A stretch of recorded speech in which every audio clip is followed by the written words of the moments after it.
नमस्कार, good morning, Radhe Radhe. आप सभी का फ्यूचर कोचिंग क्लासेस में बहुत बहुत स्वागत है। तो कैसे हैं आप? आशा करता हूं कि आप स्वस्थ होंगे, मस्त होंगे, निरंतर पढ़ रहे होंगे। तो दोस्तों चलिए स्टार्ट करते हैं आज की श्रृंखला संगम सीरीज करंट अफेयर।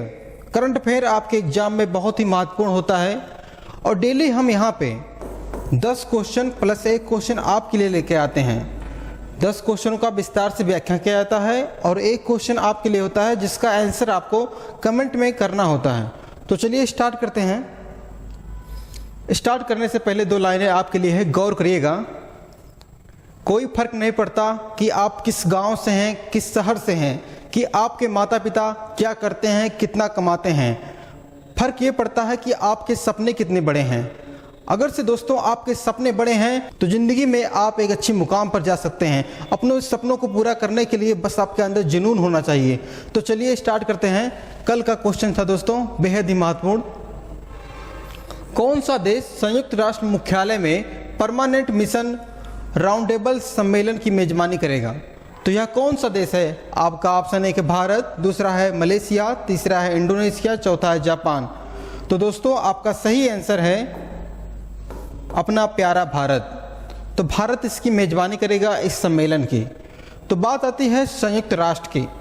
तो संयुक्त राष्ट्र की स्थापना 24 अक्टूबर 1945 को हुआ था और इसका हेडक्वार्टर है दोस्तों न्यूयॉर्क में है। ठीक है, न्यूयॉर्क कहाँ पर है? यूएसए, संयुक्त राज्य अमेरिका में है इसका मुख्यालय। वहीं इसके देखिए वर्तमान में सदस्यों की बात, तो वर्तमान में 193 सदस्य इसके मेंबर हैं।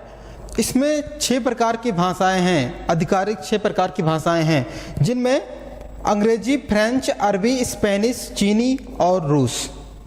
इतनी 6 भाषाओं को रखा गया है संयुक्त राष्ट्र के द्वारा।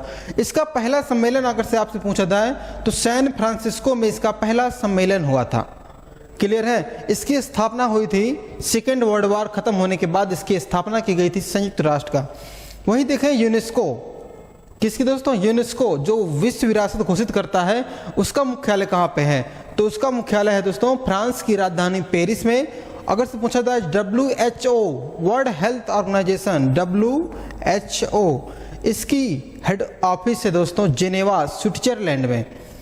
WTO इसका भी हेडक्वार्टर है जेनेवा, स्विट्जरलैंड में। क्लियर है? IMF वाशिंगटन DC में है। कहाँ पर है? वाशिंगटन DC में है। चलिए देखते हैं हमारा पहला क्वेश्चन, बहुत ही महत्वपूर्ण क्वेश्चन है। कहा गया है किस देश ने पहली बार देश में समलैंगिक जो जेंडर होते हैं समलैंगिक के, उनके आधिकारिक मान्यता दी है? वह कौन सा देश है? आपका ऑप्शन एक है जापान, दूसरा है दक्षिण कोरिया, तीसरा है ऑस्ट्रेलिया, चौथा है इनमें से कोई नहीं। तो आपका सही आंसर है अभी दक्षिण कोरिया ने इसकी मान्यता दी है। किसकी दोस्तों? समलैंगिकता की। तो दक्षिण कोरिया है कहाँ पे? देखिए यहाँ पे गई है उत्तर कोरिया और दक्षिण कोरिया को अलग करने वाली अंतर्राष्ट्रीय रेखा कोई है तो 38 अंश समांतर रेखा। ठीक है, देखिए ऊपर है नॉर्थ कोरिया, नीचे है साउथ कोरिया। ठीक है, अगर से आपसे पूछा जाता है दक्षिण कोरिया की राजधानी क्या है दोस्तों, तो दक्षिण कोरिया की राजधानी है सियोल है। क्या है? सियोल है। क्लियर है? अब देखते हैं 377 आपने सुना होगा IPC की धारा 377। तो धारा 377 में बताया गया है समलैंगिकता के बारे में भारत में। क्लियर है इतनी बात? चलिए देखते हैं अगला क्वेश्चन। क्वेश्चन नंबर 2 बेहद ही महत्वपूर्ण है। किस संस्थान ने गेहूं की किस्म के विकास के लिए गर्मी में जो गर्मी को मात दे सके ऐसी कोई गेहूं की नस्ल किसने बनाई है? आपका ऑप्शन एक है पंजाब कृषि विश्वविद्यालय, दूसरा है IIT मद्रास, तीसरा है राजेंद्र प्रसाद केंद्रीय विश्वविद्यालय, चौथा है भारतीय कृषि अनुसंधान संस्थान। तो आपका सही आंसर यही है, भारतीय कृषि अनुसंधान संस्थान ने एक अच्छी किस्म बनाई है जो गर्मी को मात दे सकती है, गेहूं की फसल।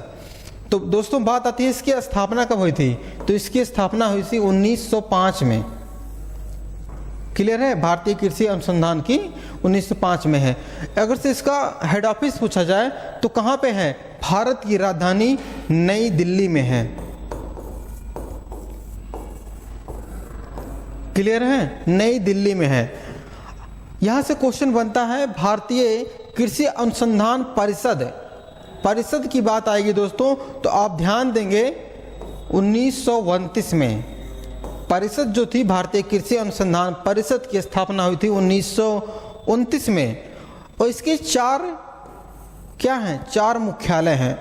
जैसे पहला है नई दिल्ली में है, कोलकाता में है, मुंबई में है, बेंगलुरु में है। ये 4 जगहों पे भारतीय कृषि अनुसंधान परिषद का हेडक्वार्टर है। क्लियर है इतनी बात? चलिए देखते हैं अगला क्वेश्चन में कहा गया है हाल ही में किसे भारत के नए ड्रग्स कंट्रोलर जनरल के रूप में चुना गया है? तो आपका ऑप्शन 1 है राजीव रघुवंशी, दूसरा है विघ्नेश आर्यन, तीसरा है राजेश राय, चौथा है इनमें से कोई नहीं। तो आपका सही आंसर है राजीव रघुवंशी जी को क्या चुना गया है? Drugs controller general of India के रूप में। क्लियर है? देखिए ये हैं राजीव रघुवंशी जी। चलिए देखते हैं क्वेश्चन नंबर 4, बेहद ही महत्वपूर्ण है। इसमें कहा गया है हाल ही में क्षेत्रीय भाषा में निर्णय प्रकाशित करने वाला, क्या प्रकाशित करने वाला? निर्णय प्रकाशित करने वाला देश का पहला हाई कोर्ट बन गया है। आपका ऑप्शन 1 है गुजरात, दूसरा है इलाहाबाद हाई कोर्ट, तीसरा है केरल हाई कोर्ट, चौथा है इनमें से कोई नहीं। तो आपका सही आंसर है दोस्तों, अभी केरल हाई कोर्ट ने क्या किया दोस्तों? क्षेत्रीय भाषा में निर्णय प्रकाशित करने वाला, मतलब यहाँ पे जो निर्णय लिया जाएगा क्षेत्रीय भाषा में लिया जाएगा। कोई इंपॉर्टेंट नहीं है कि आप हिंदी में, इंग्लिश में आपको जानकारी मिलेगी, सभी भाषाओं में आपको यहाँ पे न्याय मिलेगा केरल हाई कोर्ट में। तो केरल हाई कोर्ट की बात आती है, इसके मुख्य न्यायाधीश कौन है? एंटोनी डोमिनिक। ठीक है, एंटोनी डोमिनिक जी हैं केरल हाई कोर्ट के मुख्य न्यायाधीश। अब बात आती है केरल की। तो केरल देखिए कहाँ पे है? भारत के पश्चिमी तट, मतलब मालाबार तट पर है। और जो इसका केरल हाई कोर्ट है, इसमें लक्षद्वीप भी शामिल है। अगर से कोई भी घटना घटती है लक्षद्वीप में तो वह केरल में आएगा, केरल हाई कोर्ट में अर्जी लेके आएगा। तो वहीं आपसे पूछा जाए केरल के सीएम कौन है? पिनरई विजयन जी हैं। गवर्नर की बात आती है, राज्यपाल की बात आती है तो आरिफ मोहम्मद खान है। क्लियर है? चलिए देखते हैं अगला क्वेश्चन नंबर 5, बेहद ही महत्वपूर्ण। कहा गया है हाल ही में कौन पहली बार मालाबार नौसेना क्या दोस्तों है? अभ्यास है, इसका आयोजन करेगा? तो आपका ऑप्शन 1 है भारत, ऑस्ट्रेलिया, जापान या इनमें से कोई नहीं। तो सही दोस्तों ऑप्शन है अपना, अभी ऑस्ट्रेलिया करेगा इसका मेजबानी, आयोजन होगा इसका ऑस्ट्रेलिया में। तो दोस्तों इसमें 4 देश हैं। देखिए भारत है, जापान है, ऑस्ट्रेलिया है और क्या है? यूएसए है। 4 देश इसमें शामिल होते हैं इस युद्ध अभ्यास में।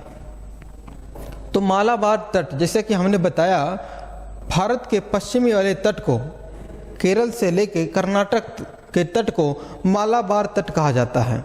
तो यह दोस्तों पहली बार कौन करेगा? ऑस्ट्रेलिया करेगा।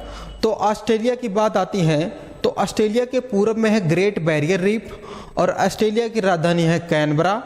तो ऑस्ट्रेलिया में 3 मरुस्थल हैं, सैंडी, गिब्सन, विक्टोरिया। क्लियर है इतनी बात? चलिए आगे देखते हैं क्वेश्चन नंबर 6।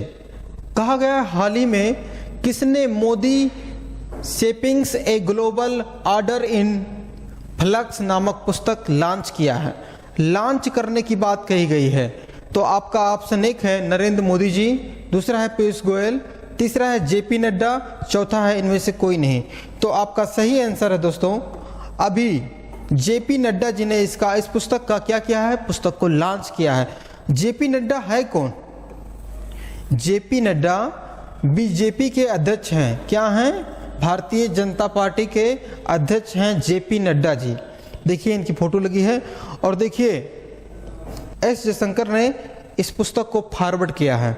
चलिए देखते हैं कांग्रेस के राष्ट्रीय अध्यक्ष कौन हैं। कौन है दोस्तों? कांग्रेस के राष्ट्रीय अध्यक्ष मल्लिकार्जुन खड़गे हैं। कौन है? कांग्रेस के राष्ट्रीय अध्यक्ष हैं मल्लिकार्जुन खड़गे। क्लियर है? चलिए हमारा क्वेश्चन क्लियर है आपको। चलिए देखते हैं क्वेश्चन नंबर 7। कहा गया है हाल ही में किसने जम्मू में, कहां पे? जम्मू में 33वें पुलिस सार्वजनिक मेले का क्या किया है? उद्घाटन किया है।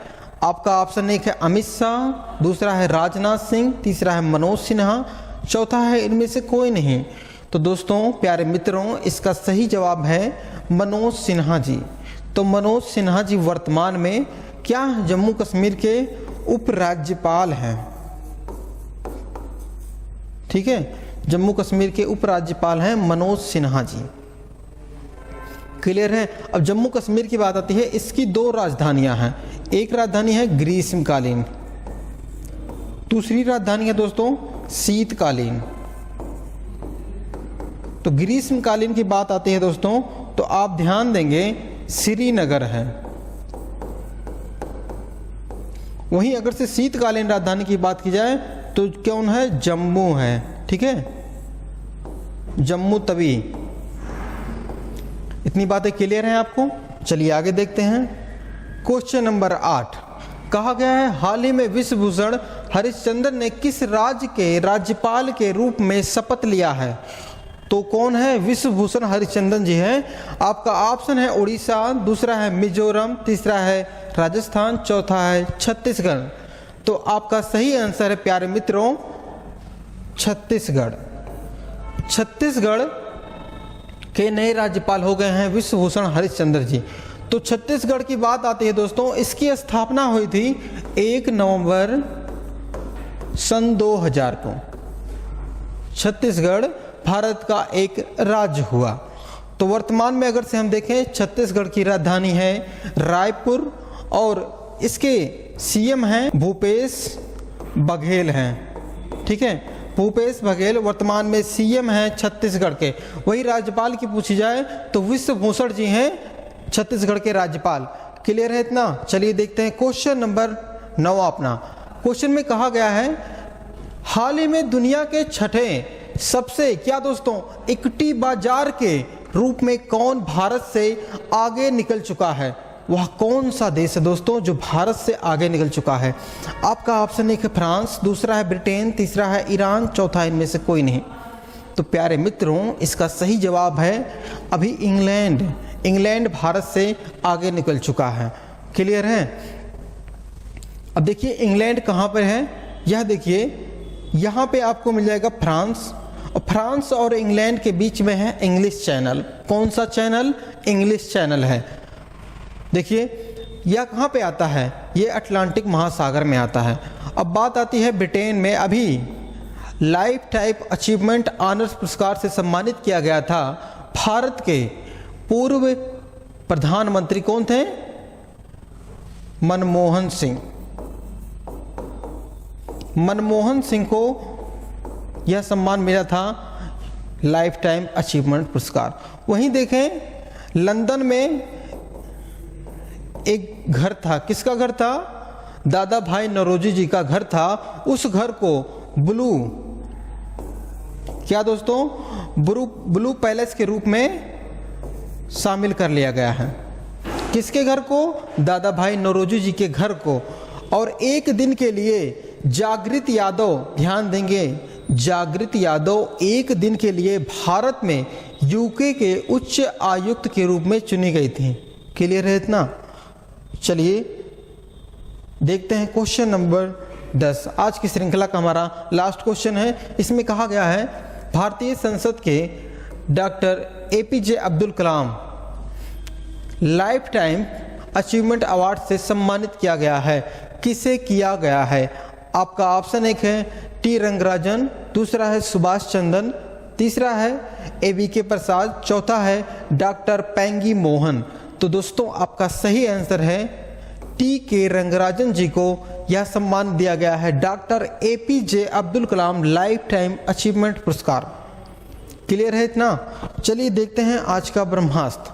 आज के ब्रह्मास्त्र में द्वितीय पंच योजना है। पहली पंचवर्षीय योजना 1951 से और 56 तक चला था। कब से कब तक? 56 तक। अब 56 से स्टार्ट होता है द्वितीय पंच योजना, तो कब से कब तक चलेगा? 56 से 61 तक। देखिए इस पंचवर्षीय योजना में क्या लक्ष्य रखा गया था? इस पंचवर्षीय योजना का मुख्य लक्ष्य था उद्योग को विकास करना, अपने भारत में उद्योग और धंधे का विकास करना। उसके बाद इसमें और कहा गया है इसका मॉडल आपसे पूछा जाता है महालनोबिस। क्या था? महालनोबिस योजना के अनुसार इसका मॉडल रखा गया था। क्लियर है? आगे देखते हैं। देखिए द्वितीय पंच योजना को बंद अर्थव्यवस्था माना जाता है। कौन सी? बंद अर्थव्यवस्था। क्योंकि इसका जो मुख्य लक्ष्य था पूंजी संसाधनों को आयात करना, ज़्यादा से ज़्यादा धन को क्या ज़्यादा से ज़्यादा इस पे ध्यान दिया गया था, पूंजी के आयात पर। ठीक है। और देखिए इसमें कार्य क्या हुआ था? विद्युत ऊर्जा कार्यक्रम में 5 स्टील कारखानों जैसे दुर्गापुर, भिलाई, राउरकेला, इसके अंतर्गत इसका निर्माण हुआ था द्वितीय पंच योजना के समय। आपसे क्वेश्चन पूछा जाता है द्वितीय पंच योजना में किस किस का निर्माण हुआ था? तो दुर्गापुर, भिलाई, राउरकेला, इनका निर्माण हुआ था द्वितीय पंच योजना में। देखिए इसी समय परमाणु ऊर्जा का निर्माण हुआ था। कौन सा? होमी भाभा साहब 1958 में इसका निर्माण हुआ था। ठीक है। द्वितीय जो योजना का लक्ष्य था दोस्तों 4.5% था, जबकि कितना वृद्धि हुआ? वास्तविक दर से 4 रहा। कितना? जितना माना गया था उतना 4 ही रह गया था। तो माना जाता है यह एक सही नहीं था योजना, एक असफल योजना मानी जाती है। चलिए देखते हैं आगे। क्वेश्चन आपका रिवीजन के लिए है, जो पिछली क्लास में हमने पढ़ा था उसका हम रिवीजन करेंगे इस क्लास में। क्वेश्चन में कहा गया था भारतीय मुक्केबाजी टीम के नए विदेशी कोच कौन बने हैं? तो कौन बने दोस्तों? दुमुत्री दुमितुक। किस देश के हैं? आयरलैंड के हैं। आयरलैंड की बात आती है, हमने बताया था आपसे, तो DPSP राज्य के नीति निर्देशक तत्वों को लाया गया है आयरलैंड से। क्वेश्चन अगला है, हाल ही में किसे अंतर्राष्ट्रीय मातृभाषा पुरस्कार से सम्मानित किया गया है? तो आपका सही आंसर है डॉक्टर महेंद्र मिश्रा जी को यह सम्मान दिया गया है बांग्लादेश की राजधानी ढाका में। किस भाषा के लिए? उड़ीसा में ये रहने वाले थे, उड़ीसा के भाषा के प्रचार के लिए।